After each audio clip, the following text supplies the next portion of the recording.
नगर के लोग तो हो ही चुके हैं अंधे, जो राजा है वो भी चौपट है। तो राजा ने बोला कि तुम्हें फांसी की सजा सुनाई जाती है, तुम वहां से उस रास्ते से गुजरे थे इसलिए। अब सोचो कि दीवार किसकी गिरी, किसने बनाई, क्या किया और कहां जाके सजा किसको दी रही।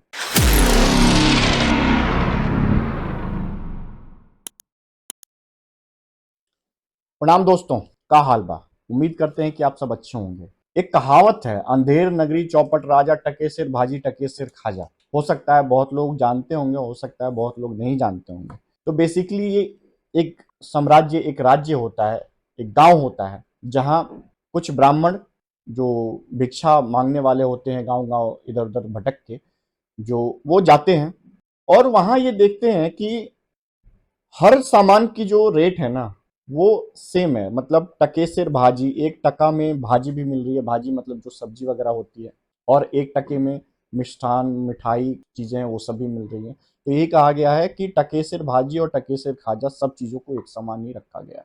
अब अंधेर नगरी है, नगर के लोग तो हो ही चुके हैं अंधे, जो राजा है वो भी चौपट है। तो अंधेर नगरी चौपट राजा, यही कहानी है कि वहां का जो राजा है, एक बार उसके पास कोई आता है कि मेरी बकरी जो है वो दीवार की एक किसी का गिर गया, तो वो दब के मर गई। ठीक है, तो राजा ने बोला कि उस जो जिसकी दीवार है उसको बुलाया जाए। तो उस दीवार जिसकी थी उसको बुलाया गया। उसने बोला कि जो मिस्त्री है ना, उसने सही से दीवार को जोड़ा नहीं, इसलिए गिर गया। तो राजा ने बोला कि ठीक है, इसको हटाओ, उस मिस्त्री को लेके आओ। तो मिस्त्री ने बोला कि जो हमने ये सीमेंट और चूना यूज किया था ना दीवार जोड़ने के लिए, वो ज्यादा गीला हो गया था, पानी ज्यादा यूज हो गया था। जो तसला होता है जिसमें सीमेंट बनाते हैं, उसमें बहुत बड़ा तसला था, तो इसलिए पानी ज्यादा हो गया, इसलिए सीमेंट गीला हो गया, तो हमने दीवार बनाई इसलिए गिर गया। तो राजा ने बोला ठीक है, तुम भी जाओ भाई। अब उस तसले बनाने वाले को बुलाया गया कि भाई गलती उस तसला बनाने वाले की है, क्योंकि बड़ा तसला उसने बनाया नहीं होता, तो ये पानी ज्यादा आता नहीं, इसलिए गीला मसाला बनता नहीं, दीवार कमजोर नहीं बनती और दीवार गिरती नहीं। लेकिन जब वो तसले वाला आया, तब उसने बोला कि भैया आपके साम्राज्य से जो सेनापति हैं, उनकी सेना के साथ लोग जा रहे थे, भीड़ भाड़ थी, शोरगुल था, इस चक्कर में ध्यान नहीं गया और ये तसला बड़ा बन गया। राजा ने बोला भैया ठीक है, तुम भी जाओ, तुम्हारी भी कोई गलती नहीं है। उस सेना अध्यक्ष को बुलाया गया, जो वो वहां से गया था, जिसको ये तसले वाले ने बोला था।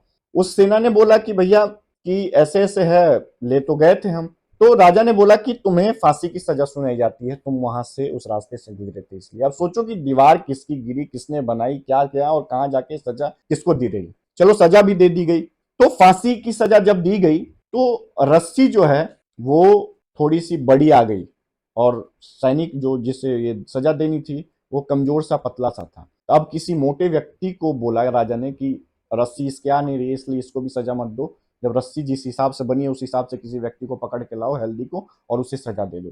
तो जो 3 लोग आए हुए थे भिक्षा मांगने के लिए, 2 शिष्य और एक गुरु, जो ब्राह्मण जो आए हुए थे, उनमें से एक शिष्य यहीं रह गया था, ये बोल के कि भाई हर चीज यहाँ सस्ती है, मैं यहीं रह जाता हूँ। और वो खा खा के इतना मोटा हो गया था, तभी राजा के सैनिकों का उस पे ध्यान गया और उसी को उठा लाए। बोले कि भैया फांसी की जो रस्सी है वो इतनी ऐसी बड़ी बन गई है और तुम्हारे गले में फिट आएगी, चलो जब रस्सी बन गई है किसी को तो सजा देना है, क्योंकि बकरी मरी है, हत्या हुआ है, तो इल्जाम लगा है, तो किसी न किसी को तो दोषी मान के सजा देना होगा उस बकरी के मरने की। तो सजा जिसके गले में रस्सी आ रही है उसी को दे के खत्म करो। तो यही होता है कि अंधेर नगरी चौपट राजा, टके सिर भाजी टके सिर खाजा, मोटा मोटा ये कहानी है। ये कहानी मैं इसलिए कह रहा हूं कि कल जो राजस्थान के मुख्यमंत्री हैं अशोक गहलोत जी, वो संसदीय जो कार्यकाल चल रहा था उसमें बजट पेश कर रहे थे। उन्होंने बड़ी बड़ी 3-4 घोषणाएं कर दी। लगभग 7-8 मिनट की घोषणा के बाद, वहां जब एक घोषणा उन्होंने की, दूसरी घोषणा की जो कोविड कार्यकाल में जो 100 यूनिट बिजली फ्री दी जाएगी, उसके बाद जो बच्चे हैं उनके एजुकेशन के लिए, तो इस तरीके की उन्होंने 4 घोषणाएं की। और पीछे बैठे कांग्रेस के लोग तालियां भी थपथपा रहे हैं, क्योंकि बजट पेश हो रहा है, भाई तो थपथपाना तो बनता है। तभी मुख्यमंत्री अशोक गहलोत के पीछे बैठे जो मंत्री थे, उनको समझ आ गया कि कुछ लोचा चल रहा है। वो एक दूसरे व्यक्ति ने उनको इशारा करके बुलाया और बोला कि भैया ये अशोक गहलोत जी जो इस 2023 का बजट नहीं 2022 का बजट पढ़ रहे हैं, मतलब हद है भैया। एक मुख्यमंत्री, इतना बड़ा मंत्रिमंडल, ऑफिसर, स्टाफ, इनके बावजूद 2023 का सरकार ने, मतलब 2023 की इतनी बड़ी बात है, 2023 का बजट राजस्थान के भविष्य को तय करने के लिए चीजें बनाई गई हैं। और सारी जो घोषणाएं वो कर रहे थे वो 2022 में ऑलरेडी वो कर चुके थे। मैं आपको दोनों घोषणाएं दिखाता हूं कि जो उन्होंने 2022 में पढ़ा था अपना बजट, वो सेम उन्होंने 2023 में कैसे पढ़ा। अब मैं शहरों में भी रोजगार सुनिश्चित करने के लिए इंदिरा गांधी शहरी रोजगार गारंटी योजना लागू करने की घोषणा करता हूं।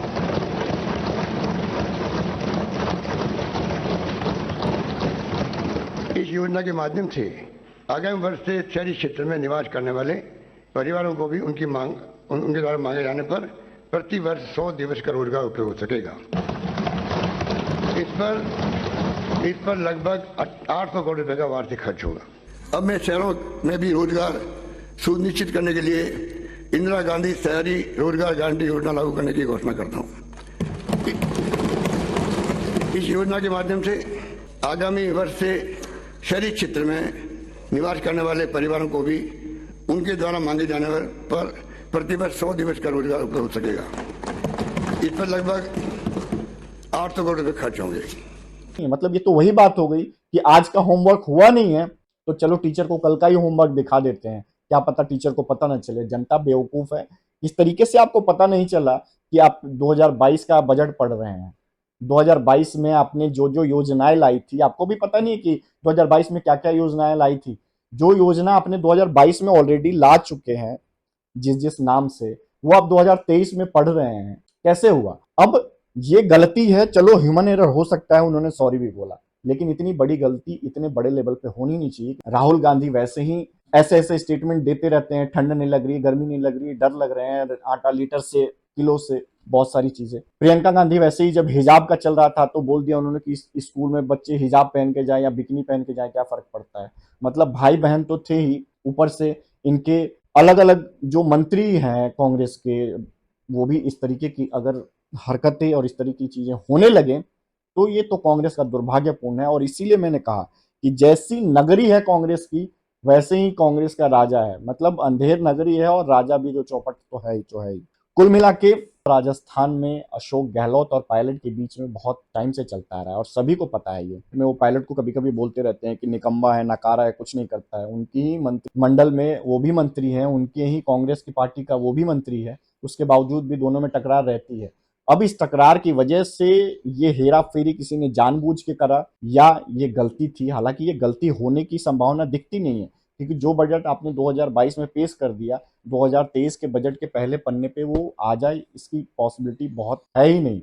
लेकिन वो कहते हैं ना कि जब वक्त खराब चल रहा हो तो चीजें और खराब होती जाती हैं। कांग्रेस के साथ भी कुछ ऐसा ही होते रहता है। तो ये था एक छोटा सा अपडेट जो राजस्थान के बजट में जो गलती से मिस्टेक हुई। एक गाना है ना, गलती से मिस्टेक, तो जो गलती से मिस्टेक हुई, इस पे एक छोटा सा अपडेट था। मिलते हैं आपको, तब तक के लिए प्रणाम।